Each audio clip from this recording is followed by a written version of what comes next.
నమస్కారం అండి. ఈరోజు మనము లైట్ అనే దానిపైన బేసిక్గా కొన్ని పాయింట్స్ చూద్దాం. చాలా ఎగ్జామినేషన్స్లో, జనరల్ స్టడీస్లో కానివ్వండి, జనరల్ సైన్స్లో కానివ్వండి, ఈ లైట్ మీద రిపీటెడ్గా సర్టన్ టైప్స్ ఆఫ్ క్వశ్చన్స్ అడుగుతూ ఉంటాడు.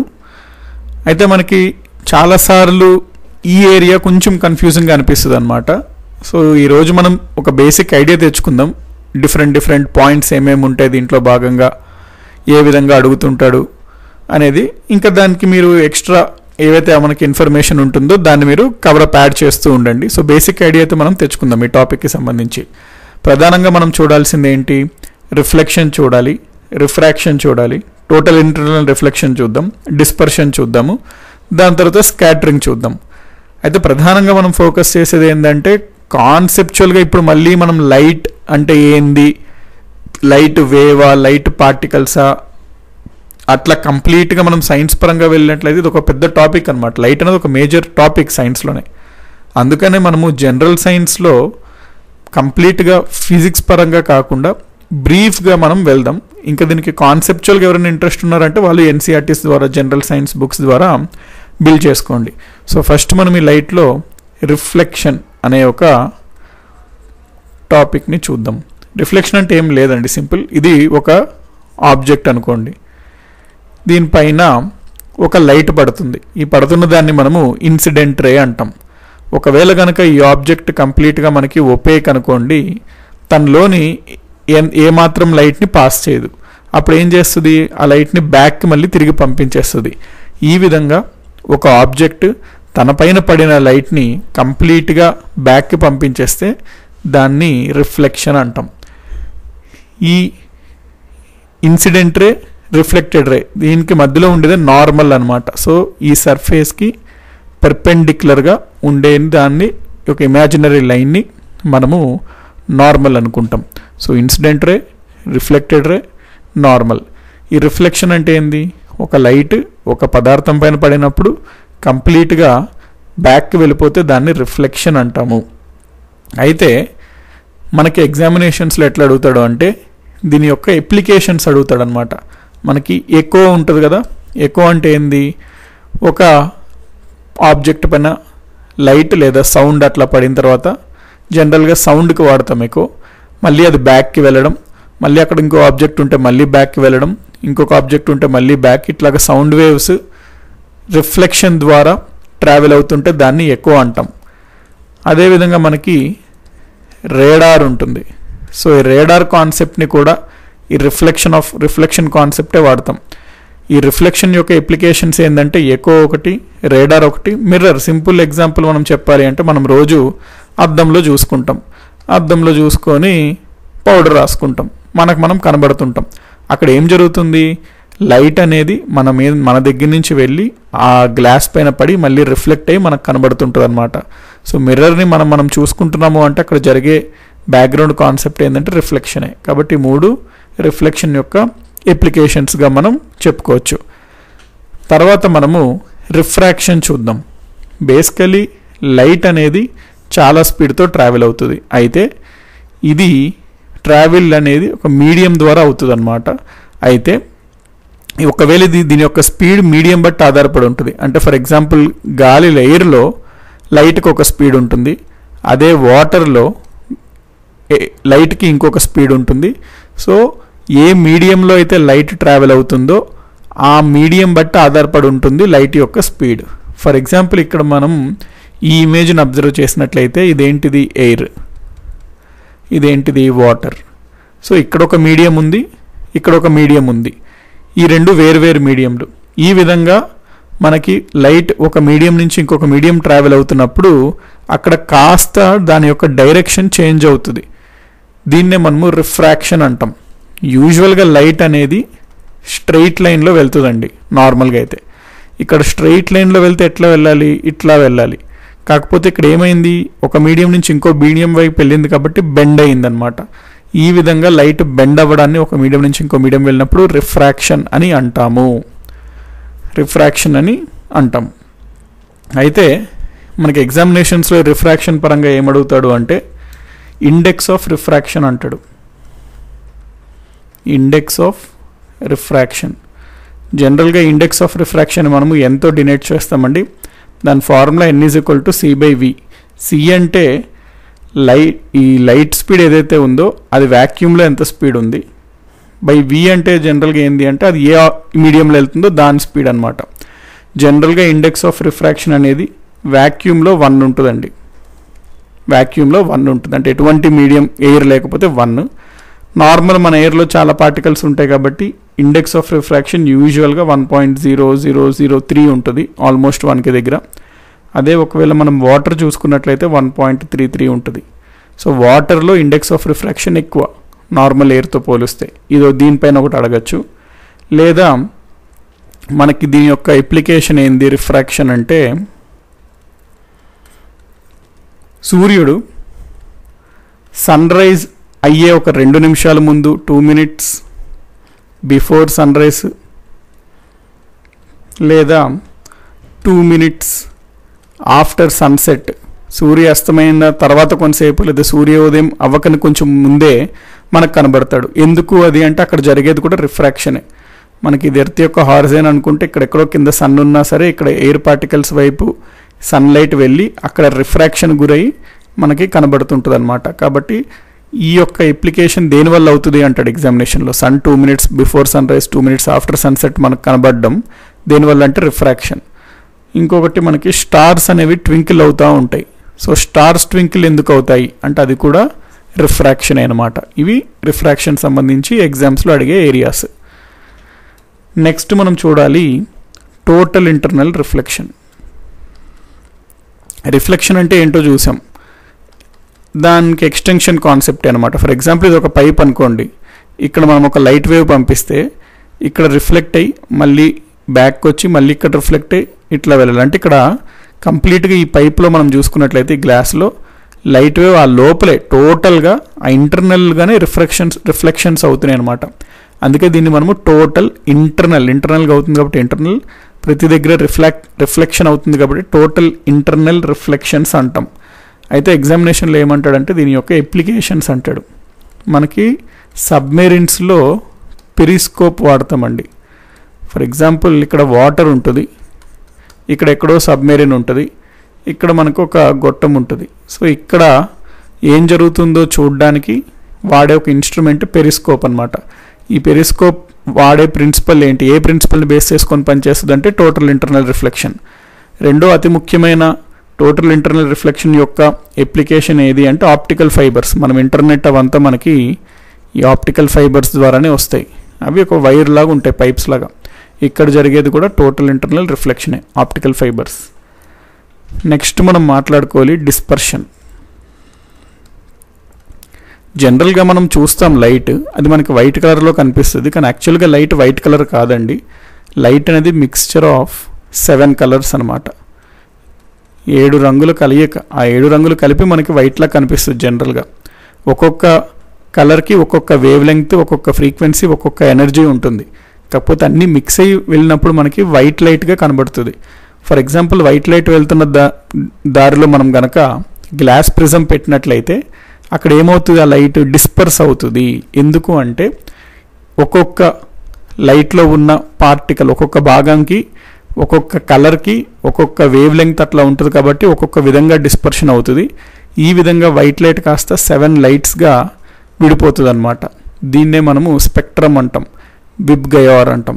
Violet, indigo, blue, green, yellow, orange, red. So ఈ విధంగా వైట్ లైట్ విచ్ఛిన్నం అవ్వడం డిఫరెంట్ కలర్స్గా డిస్పర్షన్ అంటాం. అయితే ఇక్కడ మనం ఇది చూస్తేనే అర్థమవుతుంది మనకి ఏది గుర్తొస్తుంది. 7 కలర్స్ అంటే రెయిన్బో గుర్తొస్తుంది. సో రెయిన్బో ఎందుకు జరుగుద్ది అంటాడు ఎగ్జామ్స్లో, ఎందుకంటే it is due to dispersion of light అన్నమాట. ఒకటి. రెండు, దీనిపైన ఇంకో ఏ విధంగా అడుగుతాడు అంటే ఇక్కడ మనం స్పెక్ట్రమ్ ఏర్పడింది అన్నాం కదా, VIBGYOR, violet, indigo, blue, green, yellow, orange, red. ఇక్కడ యూజువల్గా గుర్తుపెట్టుకోండి దీన్ని స్పెక్ట్రమ్ అంటాము, లైట్ యొక్క స్పెక్ట్రమ్. వేవ్ లెంగ్త్ ఇట్లా ఇంక్రీజ్ అవుతూ ఉంటుందండి, వేవ్ లెంగ్త్ అని ఉంటుంది. ఆ వేవ్ లెంగ్త్ ఇంక్రీజ్ అవుతూ ఉంటుంది as we go from violet to red. అంటే దీన్ని బట్టి మనకు అర్థం అవ్వాల్సింది ఏంటి, మ్యాక్సిమం వేవ్ లెంగ్త్ ఏ కలర్కు ఉంటుంది, రెడ్కు ఉంటుంది. ఇది ఒక్కటి గుర్తుపెట్టుకుంటే మిగతావన్నీ మీరు డిరైవ్ చేయొచ్చు. జనరల్గా ఫ్రీక్వెన్సీ అంటే ఎంత, మనం 1/వేవ్ లెంగ్త్ అంటాం. సో వేవ్ లెంగ్త్ ఎంత ఎక్కువ ఉంటే ఫ్రీక్వెన్సీ అంత తక్కువ ఉంటుంది, వేవ్ లెంగ్త్ ఎంత తక్కువ ఉంటే ఫ్రీక్వెన్సీ అంత ఎక్కువ ఉంటుంది. సో వేవ్ లెంగ్త్ పైకి వెళ్ళే కొద్దీ పెరుగుతుంది కాబట్టి ఫ్రీక్వెన్సీ అనేది కిందకి వెళ్ళే కొద్దీ పెరుగుతుంది. సో రెడ్కి మ్యాక్సిమం వేవ్ లెంగ్త్ ఉంది కాబట్టి రెడ్కి మినిమం ఫ్రీక్వెన్సీ ఉంటుంది. ఎప్పుడన్నా గుర్తుపెట్టుకోండి, ఫ్రీక్వెన్సీ ఎనర్జీ డైరెక్ట్లీ ప్రపోర్షనల్ అనమాట. అంటే ఫ్రీక్వెన్సీ ఎక్కువ ఉంటే ఎనర్జీ ఎక్కువ ఉంటుంది, ఫ్రీక్వెన్సీ తక్కువ ఉంటే ఎనర్జీ తక్కువ ఉంటుంది. సో ఫ్రీక్వెన్సీ కిందకి వెళ్ళే కొద్దీ పెరుగుద్ది అన్నప్పుడు ఎనర్జీ కూడా కిందకి వెళ్ళేటప్పుడు పెరుగుద్ది. సో మినిమం ఫ్రీక్వెన్సీ రెడ్కి ఉంది కాబట్టి రెడ్కి మినిమం ఎనర్జీ ఉంటుంది. అదేవిధంగా మినిమం వేవ్ లెంగ్త్ దేనికి ఉన్నట్లు, ఇప్పుడు వైలెట్కు ఉన్నట్లు, కాబట్టి దీనికి మ్యాక్సిమం ఫ్రీక్వెన్సీ ఉంటుంది, మ్యాక్సిమం ఎనర్జీ ఉంటుంది. సో ఒకవేళ కనుక ఎగ్జామినేషన్లో రెయిన్బో ఎందుకు ఏర్పడుతుంది అంటే డిస్పర్షన్ ఆఫ్ లైట్ వల్ల ఏర్పడుతుంది అన్నట్టు మీరు గుర్తుపెట్టుకోండి. ఈ dispersion, reflection, refraction, total internal reflections వాటి యొక్క తెలుగు వర్డ్స్ చూసుకోండి, దాన్ని లింక్ చేసుకోండి, తెలుగు వర్డ్స్ కూడా దానికి సంబంధించినవి. నెక్స్ట్ మనం చూడాల్సింది స్కాటరింగ్ ఆఫ్ లైట్. జనరల్గా సన్లైట్ మనం చూసుకున్నట్లయితే వస్తుంది, ఇక్కడ గాలిలో అట్మాస్ఫిరిక్ పార్టికల్స్ ఉంటాయి, డస్ట్ అట్లాంటి పార్టికల్స్ ఉంటాయి. ఎప్పుడైతే సన్లైట్ ఈ డస్ట్ పైన ఇట్లా పడిందో ఆ పార్టికల్ ఏం చేస్తుంది అంటే ఆ లైట్ని తీసుకొని ఒక్కొక్క దిశలో ఒక్కొక్క పార్ట్ ఆ లైట్ని వదులుతుంటుంది అనమాట, ఈ విధంగా. సో ఈ విధంగా ఇక్కడ ఏమైంది, లైట్ స్కాటర్ అయిపోయింది, చుట్టూ విచ్ఛిన్నమైంది అనమాట. ఈ విధంగా ఒక పార్టికల్ పైన లైట్ పడినప్పుడు ఆ లైట్ని స్కాటర్ చేస్తే దాన్ని మనము స్కాటరింగ్ ఆఫ్ లైట్ అని అంటాము. సో ఇక్కడ మనకి యూస్ఫుల్ అయ్యే ఎగ్జామినేషన్లో పాయింట్ ఏంటంటే, జనరల్గా లైట్ ఒకవేళ ఆ లైట్ లాంగ్ వేవ్ లెంగ్త్ ఉన్న లైట్ అనుకోండి. సో లాంగ్ వేవ్ లెంగ్త్ ఉన్న ఏరియా లైట్లో అసలు స్కాటరింగ్ పెద్దగా అవ్వదు అనమాట, స్కాటరింగ్ అనేది పెద్దగా అవ్వదు. లైట్లో ఏ భాగం అయితే షార్ట్ వేవ్ లెంగ్త్ ఉంటుందో ఆ పార్ట్ ఆఫ్ లైట్ స్కాటరింగ్కి ఎక్కువగా గురవుతుంది. సో దీన్ని బట్టి ఇక్కడ మనం ఒకసారి స్టేట్మెంట్ రాసుకున్నట్లయితే, long wavelength light is hardly scattered, అంటే పెద్దగా అసలు స్కాటరింగ్ అవ్వదు అని. లాంగ్ వేవ్ లెంగ్త్ ఉన్న ఏరియా లైట్లో hardly scattered at all, but the shorter wavelength is much more strongly scattered.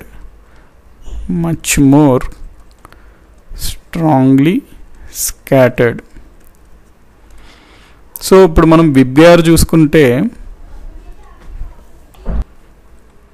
ఈ విబ్గయార్లో వేవ్ లెంగ్త్ ఎక్కువ దేనికి ఉంటుందండి, ఇందాకే అనుకున్నాం రెడ్కి ఎక్కువ వేవ్ లెంగ్త్ ఉంటుంది. తక్కువ వేవ్ లెంగ్త్ ఏముంటుంది, వైలెట్, ఇండిగో, బ్లూ ఈ పార్ట్ ఉంది కదా, బ్లూ పార్ట్, దీనికి తక్కువ వేవ్ లెంగ్త్ ఉంటుంది. షార్ట్ వేవ్ లెంగ్త్, దీనికి లాంగ్ వేవ్ లెంగ్త్. సో ఇక్కడ మనం చూసిన దాన్ని బట్టి ఏంది, లాంగ్ వేవ్ లెంగ్త్ అనేది పెద్దగా స్కాటరింగ్ అవ్వదు. అంటే లైట్ అంతా పడినప్పుడు ఒక పార్టికల్ పైన ఇందులో ఈ లైట్లో ఉన్న రెడ్ భాగం పెద్దగా స్కాటరింగ్కి గురవదు, ఎందుకంటే రెడ్ లాంగ్ వేవ్ లెంగ్త్ ఉన్న పార్ట్ ఆఫ్ లైట్ పెద్దగా స్కాటరింగ్ అవ్వదు. వేరస్ షార్ట్ వేవ్ లెంగ్త్ ఉన్న పార్ట్ అనేది బాగా స్కాటరింగ్ అవుతుంది. షార్ట్ ఉన్న పార్ట్ ఏది, బ్లూ. కాబట్టి లైట్ పాస్ అయినప్పుడు అందులో ఉన్న బ్లూ పార్ట్ ఉంటుంది కదా, అది బాగా స్కాటరింగ్ అవుతూ ఉంటుంది అనమాట. అందుకనే మనకి sky is blue in colour. ఇది ఇంపార్టెంట్, ఎగ్జామ్లో అడుగుతాడు, స్కై బ్లూ ఎందుకు ఉంది అంటాడు. సింపుల్ రీజన్ ఎందుకు స్కై బ్లూ ఉంది అంటే, లైట్ అనేది అట్మాస్ఫియర్లో ఉన్న పార్టికల్స్ పైన పడినప్పుడు అక్కడ blue part of the light స్కాటరింగ్కి గురవడం వలన మనకి స్కై బ్లూ అవుతుంది. అంతే తప్ప సముద్రం బ్లూ ఉంది కాబట్టి స్కై బ్లూ అట్లా కాదు. లైట్లో ఉన్న షార్టర్ వేవ్ లెంగ్త్ అయిన బ్లూ ఏరియా స్కాటరింగ్కి గురవడం వల్ల స్కై అనేది బ్లూలో ఉన్నది. సో ఎగ్జాంపుల్ ఏమంటాడు, sky is blue in colour because of reflection, refraction, scattering, dispersion అంటాడు. Scattering is the correct answer. ఇప్పుడు మనము కొన్ని శాంపుల్ బిట్స్ లాగా చూద్దాం. ఇక్కడ ఏమంటున్నాడు, what do we call the phenomenon of light being deflected when travelling obliquely from one medium to another. ఇక్కడ ఏమంటున్నాడు అంటే, ఇదొక మీడియం, ఎయిర్, వాటర్ అనుకోండి. లైట్ వెళ్తున్నప్పుడు ఒక మీడియం నుంచి ఇంకొక మీడియంకి లైట్గా డిఫ్లెక్ట్ అయితే దాన్ని మనం ఏమంటాము అంటున్నాడు. దాన్ని ఏమంటాము? ఆబ్వియస్లీ రిఫ్రాక్షన్ అంటాము. చూసాం కదా ఇందాకే. What is the refractive index of water అంటున్నాడు. మనం చూసాం రిఫ్రాక్టివ్ ఇండెక్స్ n అంటాము, వాటర్ది 1.33 అని. What happens when light travels from denser medium to rarer medium. ఇట్లాంటి క్వశ్చన్ ఒకటి రిపీటెడ్గా ఎగ్జామ్స్లో అడుగుతాడండి. ఎప్పుడన్నా గుర్తుపెట్టుకోండి, n ఇందాక మనం చూసాం కదా రిఫ్రాక్టివ్ ఇండెక్స్ అనేది, ఇది మనకి ఎంత ఎక్కువ ఉంటే అంత డెన్సర్ అని. రిఫ్రాక్టివ్ ఇండెక్స్ ఎంత ఎక్కువ ఉంటే అంత డెన్సర్ అని.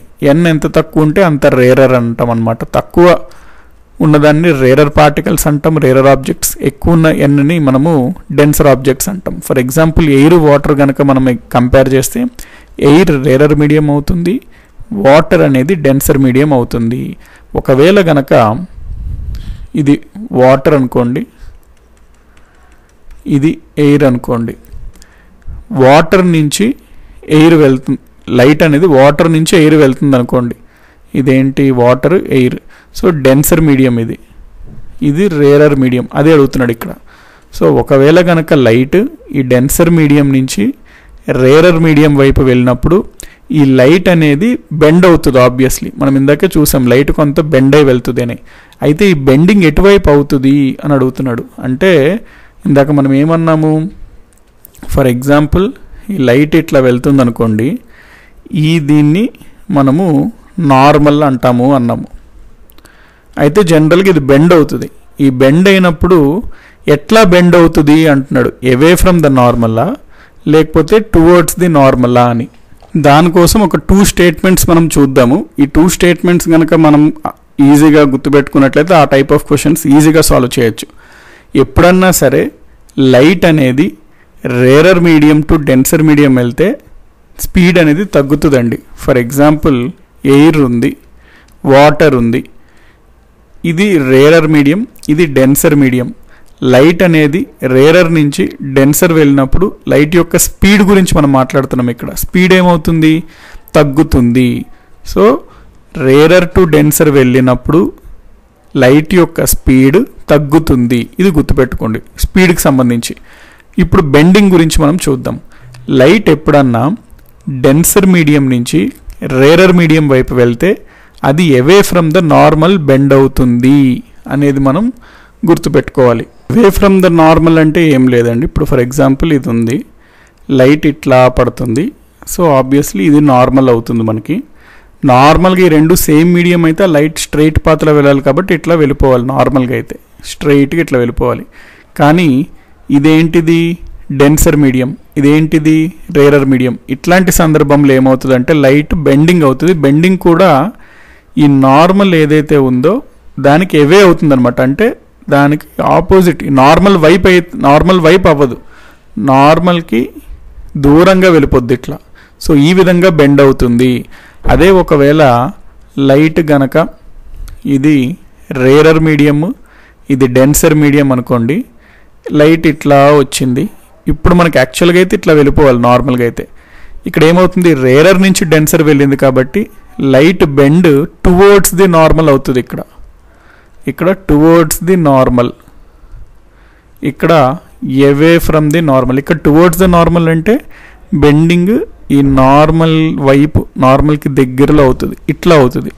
ఇక్కడ ఏమైంది, ఇటు సైడ్ అయింది, నార్మల్కి away from the normal light bend అయింది. ఇక్కడ towards the normal light bend అయింది. సో ఈ స్టేట్మెంట్స్ రెండు గుర్తుపెట్టుకోండి, అటువంటి క్వశ్చన్లో యూజ్ అవుతుంది బాగా.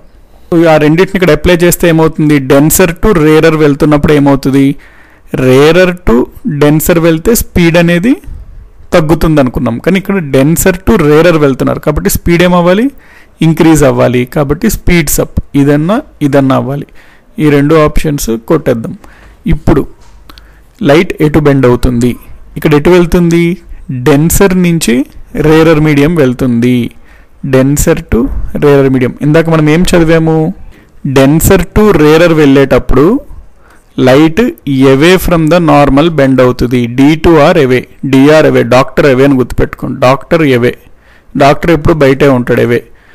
డాక్టర్ DR అంటే డెన్సర్ టు రేరర్ అంటే లైట్ బెండ్స్ అవే. కాబట్టి towards the normal speeds up. B అన్నా డి అన్నా అవ్వాలి. ఇక్కడ ఏమంటున్నాడు, టువర్డ్స్ ద నార్మల్ అంటున్నాడు, కాదు away from the normal. So D అనేది correct answer. Away from the normal speed అవుతుంది. Next, which object does not reflect more light. ఎప్పుడన్నా గుర్తుపెట్టుకోండి, రిఫ్లెక్షన్ అనేది మనకి ఎంత పాలిష్డ్ ఉంటే అంత ఎక్కువ రిఫ్లెక్ట్ చేస్తుంది అనమాట.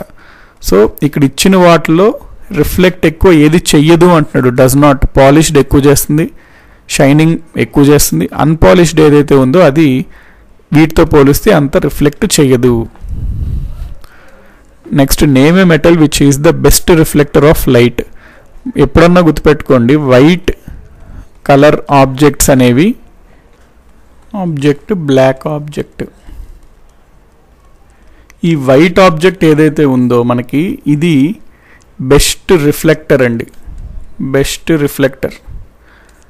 ఆపోజిట్ ఇది ఏదైతే ఉందో అది బెస్ట్ అబ్జార్బర్ అనమాట. ఇక్కడ ఏమడుగుతున్నాడు, బెస్ట్ రిఫ్లెక్టర్ ఏది అంటున్నాడు. సో వైట్ కలర్ ఆబ్జెక్ట్స్ అనేది బెస్ట్ రిఫ్లెక్టర్. ఉన్న వాటిలో వైట్ కలర్ ఏదండి, ఆబ్వియస్లీ సిల్వర్. కాబట్టి బెస్ట్ రిఫ్లెక్టర్ ఆఫ్ లైట్ కింద వాటిలో ఏది అంటే సిల్వర్. నెక్స్ట్, ఇక్కడ ఏమంటున్నాడు, we see the image of our face when we look into the mirror, it is due to. మనం అద్దంలో చూసుకున్నప్పుడు మనకు మనం కనబడతాము. ఎందుకు అంటున్నాడు. ఎందుకు ఆల్రెడీ మనం చూసాం, రిఫ్లెక్షన్ వల్ల అని చెప్పి. So simply due to reflection we are able to look our self into the mirror. Next, ఇది స్విమ్మింగ్ పూల్స్, ఓషన్స్ అనేవి యాక్చువల్గా చాలా లోతుగా ఉంటాయి. స్విమ్మింగ్ పూల్ మనం చూసినట్లయితే కొంచెం లోతుగానే ఉంటాయి, కానీ మనం బయట నుంచి చూసినప్పుడు మనకి అంతగా లోతుగా లేవు అన్నట్లు కనబడతాయి. ఎందుకు అంటున్నాడు. Swimming pools and ocean look shallower than they really are. అది ఉన్నదానికంటే అంత లోతుగా కనిపించదు. ఎందుకు అన్నట్టు అంటున్నాడు. సింపుల్. స్విమ్మింగ్ పూల్ అంటే ఇక్కడ ఎయిర్, ఇక్కడ వాటర్, లైట్ మనకి ఒక మీడియం నుంచి ఇంకొక మీడియం వైపు ట్రావెల్ అవుతుంటే దాన్ని ఏమంటాము, రిఫ్రాక్షన్ అంటాం. సో రిఫ్రాక్షన్ వల్ల మనకి ఆ విధంగా ఏర్పడుతుంది. నెక్స్ట్, ఇదిగోండి, హైయెస్ట్ ఎనర్జీ దేనికి ఉంటుంది అంటున్నాడు. ఆల్రెడీ మనం వేసుకున్నాం టేబుల్, విబ్గయార్. ఈ విబ్గయార్లో వేవ్ లెంగ్త్ అనేది ఇట్లా ఇంక్రీజ్ అవుతుంది. అంటే రెడ్కి హైయెస్ట్ వేవ్ లెంగ్త్ ఉంటుంది, అంటే least frequency, least energy. వేరాస్ violet అంటే యూజువల్గా ఈ బ్లూ ఏదైతే ఉందో దీనికి లీస్ట్ వేవ్ లెంగ్త్ ఉంటుంది. So highest frequency and highest energy ఉంటుంది.